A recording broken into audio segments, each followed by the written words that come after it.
Olivier Bourdon, bonjour. Bonjour. Alors, votre commerce de proximité, celui de tous les jours, le commerce de proximité quotidien, c'est lequel? C'est la boulangerie. La boulangerie parce qu'on y va tous les jours et parce que c'est un lieu d'échange et d'interaction. Vous y allez tous les jours depuis combien d'années, combien de temps, la Oh. fidélité à cette même boulangerie? Oh, depuis une bonne dizaine d'années.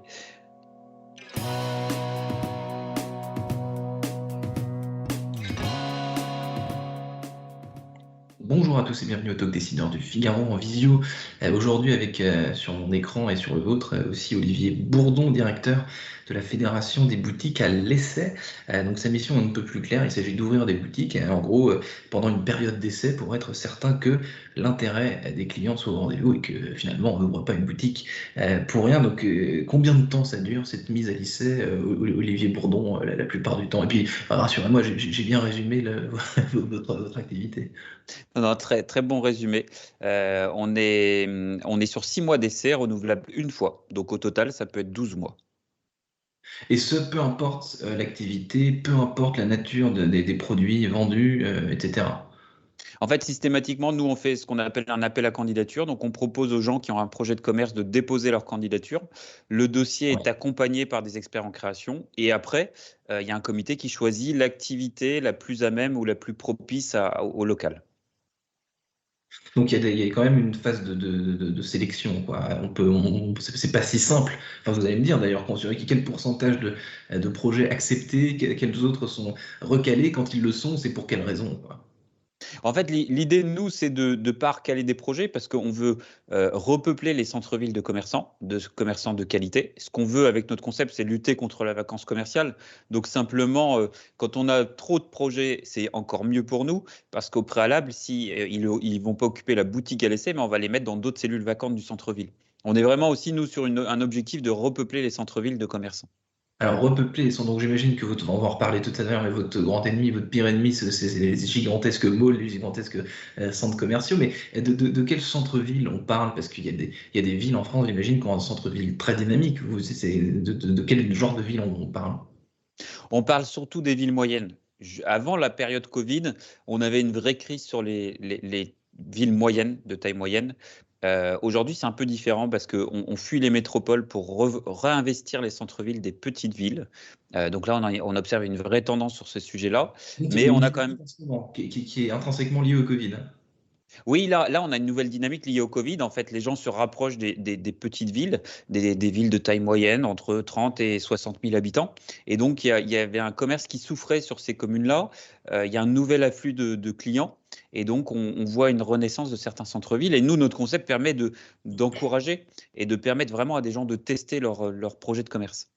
Puisqu'on est dans le vif du sujet, Olivier Bourdon, quel genre de projet brûle l'envie des commerçants en devenir? Qu'est-ce qu'ils ont envie de faire pour repeupler ces centres-villes un petit peu en perte de vitesse? C'est quoi la boutique type de cet après-Covid, bien qu'on y soit toujours un peu?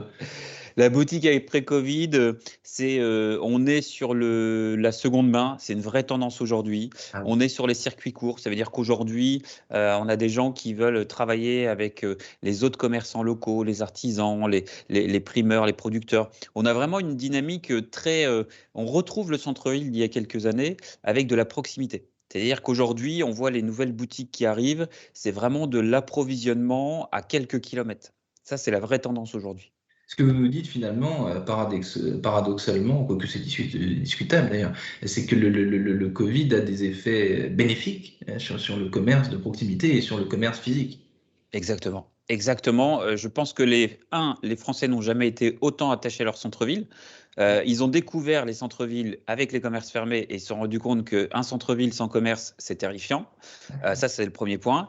Et deux, ils se sont rendus compte que finalement, quels étaient les commerçants qui apportaient le plus de services? C'était les commerçants du centre-ville. Parce qu'on a vu pendant l'épisode Covid qu'il y avait, il y a eu des vraies chaînes de solidarité qui se sont mises en place. Et donc, ça, je pense que la cote des commerçants en France a monté auprès des consommateurs. Et pourquoi est-ce que vous, personnellement, on va parler un peu de vous aussi, Olivier Bourdon, vous êtes à la tête de cette fédération. Qu'est-ce qui vous rend légitime? Pourquoi vous êtes l'homme de la situation pour, pour cette mission? Bah, déjà, moi, je suis l'inventeur en France des boutiques à l'essai. C'est la première chose. Donc, j'ai inventé le C'est le concept maintenant il concept y à a vous. 6 ans. Ouais. Ouais. Le concept des boutiques à l'essai n'existait pas en France. Ça veut dire qu'aujourd'hui, en France, il y a 6 ans, il était impossible d'avoir une boutique et de tester son commerce. Il existait, c'était le début des commerces éphémères, mais un commerce éphémère, l'objectif n'est pas de rester en fait. Là, on est vraiment, nous, moi j'ai inventé la période d'essai pour les commerçants. Ça veut dire, Ouais. aujourd'hui, vous prenez un CDI, vous avez une période d'essai. Ouais, Pourquoi? Voilà, on a inventé ce concept-là pour les commerçants. et est-ce que donc quelle part sur ces boutiques à l'essai, combien on en a un peu parlé au début, mais combien sont recalés, combien sont sélectionnés? J'imagine que là, avec l'engouement qu'il y a en ce moment, voilà, c'est un peu l'année numéro 1 de médecine, votre affaire. Là, il y a beaucoup de beaucoup de monde qui postule et peu de reçus. Alors, pour être sincère avec vous, ça dépend de la ville. Ça dépend de la ville. Et nous, comme on travaille en partenariat avec toutes les collectivités, ça dépend vraiment de l'attrait. Ça dépend aussi de la période à laquelle on le fait. On se rend compte qu'il y a des périodes qui sont propices, pour être très clair. Septembre, on va y arriver. Septembre, on va avoir beaucoup de projets. Les gens auront travaillé sur un projet. Et puis, on a eu les lendemains de confinement aussi, qui ont généré beaucoup de projets de création d'entreprise. Et est-ce que, par exemple, vous dites que ça dépend des villes, est-ce qu'un projet qui n'est pas viable dans une ville parce que, je ne sais pas, trop à la mode, trop de projets dans cette ville, justement, vous les irriguez, vous leur proposez d'aller peut-être dans une autre ville? Est-ce que c'est quelque chose qui est aussi dans votre intérêt et évidemment dans l'intérêt des commerçants en devenir? Bah, systématiquement, nous, le porteur de projet est accompagné par un réseau d'accompagnement local. Donc, il a une première approche avec eux du marché. On travaille très bien avec les chambres consulaires, avec le réseau Initiative. Et quand on se rend compte qu'un projet n'est pas à la bonne place, effectivement, on peut le déplacer. On peut le déplacer aussi de local. Le concept boutique à l'essai, c'est aussi de redynamiser les centres-villes et de dire aux gens qu'on on peut réinvestir les centres-villes avec des commerces viables. Ouais, d'accord. Et donc on a parlé donc de chiffres, des projets des uns et des autres. On n'a pas parlé en revanche du profil de ces personnes un peu téméraires ou pas d'ailleurs, parce qu'il y a une vraie dynamique que vous venez de nous décrire. Qui sont ces Français qui osent là en ce moment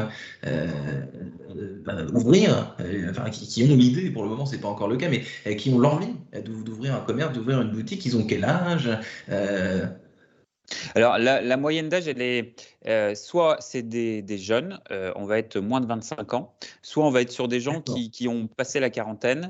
On est dans tous les cas de figure sur des gens qui se sont retrouvés en confinement et qui se sont rendus compte que finalement, ils n'étaient pas si indispensables que ça. Et c'est assez terrible parce que ces gens se disent, mais finalement, je suis un numéro et d'être à mon compte, je pourrais donner de la valeur à ce que je fais. Et là Ouais. vient l'idée du commerçant. Et donc, on voit essentiellement nous, alors on a 80%, ce sont des commerçantes à l'essai, c'est très féminin, et on a à 100%, c'est des gens qui sont en reconversion professionnelle. Ça veut Ah dire oui. qu'on a déjà eu une première expérience avant ou une alternance qui a fait dire que on n'était pas à la bonne place. Et donc, les gens se disent, avec le concept de boutique à l'essai, je vais tester, si ça marche, je poursuis, sinon j'arrête. Et c'est le cas, donc que ce soit pour vous avez décrit donc 20 et quelques années, et aussi pour les 40 et plus. C'est-à-dire que entre les deux, on n'est pas encore en reconversion professionnelle finalement. Non, parce qu'il y a il y a des étapes en fait. L'étape, c'est 25 ans ou même avant. J'ai fini les études, je veux pas d'employeur, je veux être mon propre patron. Et puis il y Ouais. a l'autre étape qui est la quarantaine, passer la quarantaine, où on se dit mince, j'ai pas envie, j'ai plus envie. Voilà, il y a le côté j'ai pas envie et le côté j'ai plus envie. Et puis on a aussi et une dernière tranche qui est importante, c'est les gens de plus de 50 ans. On a des seniors qui ont eu tout un parcours et qui aujourd'hui se disent bah, je vais pas retrouver forcément, je vais avoir du mal à retrouver un nouvel emploi. Et donc, m'installer en indépendant les quelques années qui me restent à faire, pourquoi pas?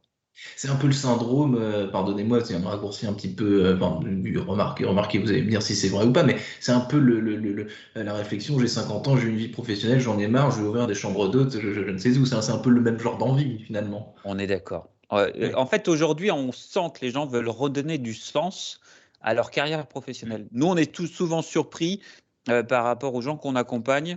La notion argent, rémunération vient après la notion développement personnel. Ouais, donc merci. infiniment Olivier Bourdon pour vos explications très enrichissantes. Olivier Bourdon, vous êtes directeur de la Fédération des boutiques à l'essai. Boutique à l'essai, donc un concept dont vous êtes le papa, finalement, vous nous l'avez expliqué. Merci infiniment d'avoir répondu à mes questions pour le Talk Décideur du Figaro. Je vous souhaite un bel été, donc d'avance une belle rentrée avec la dynamique qui va avec. Merci infiniment, à très bientôt. Merci de votre accueil. Au revoir, Quentin.